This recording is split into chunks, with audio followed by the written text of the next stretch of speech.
Hello, good evening. Today is January 20, mga 7:30 na ng gabi. Nandito ako ngayon sa ospital. And magpapa-opera ako sa mayoma ko. At last, tatanggalin na rin siya.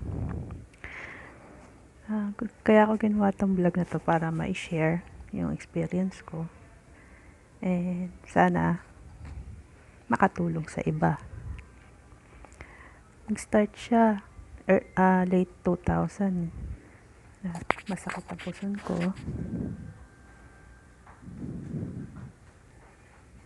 Sobra kong sumakit yung puson ko. Tapos, nagsusuka na ako. Minsan, di na ako nakakapasok sa trabaho. Tapos, nalaman ko na meron pala akong 2 cm na myoma. Noon, pinabayaan ko lang kasi nakukuha naman sa gamot yung pain. Hanggang sa magkaasawa na ako. Tapos, pag nabubuntis pala, lalo siya lumalaki. And, hanggang sa dumating na yung time 2023 na dinudugo na ako ng tuloy-tuloy. Mga late, mga September to December. Na may lumalabas na ng mga bubong dugo. Kaya naisipan ko na magpagamot. Magpa-check up na magpa-opera na. Kasi hindi na siya nakakatulong. Hindi ka na makapagbuhat na mabibigat, hindi ka makagawa na maayos. Maglakad ka lang pabalik sa loob ng bahay, tapos bumubulwak yung dugo. Kaya ito ngayon, na-schedule na rin sa wakas. Nandito ako government hospital. Pumila ko sa OPD maghapon, tiis sa mga hindi nakakaangat-angat sa buhay. Tiyaga-tiyaga lang, puhunan nga daw. Kasi ngayon, may schedule na rin ako sa 24. Sana success naman yan.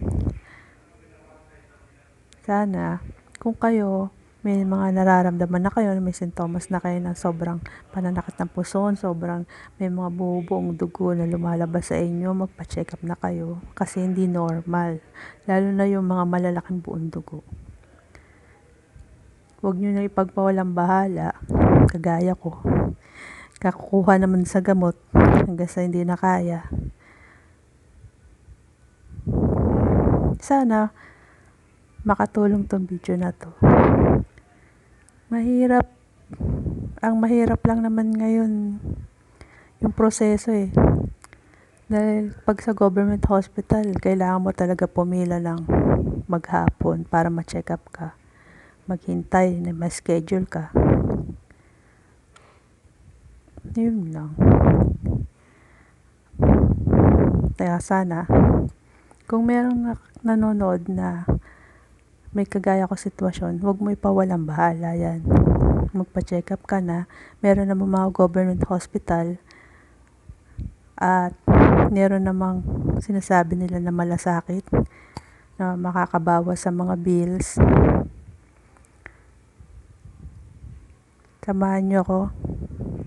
Yun lang. Samahan nyo ako sa journey ko. Hanggang sa maoperahan ako. Salamat sa panonood. Good night.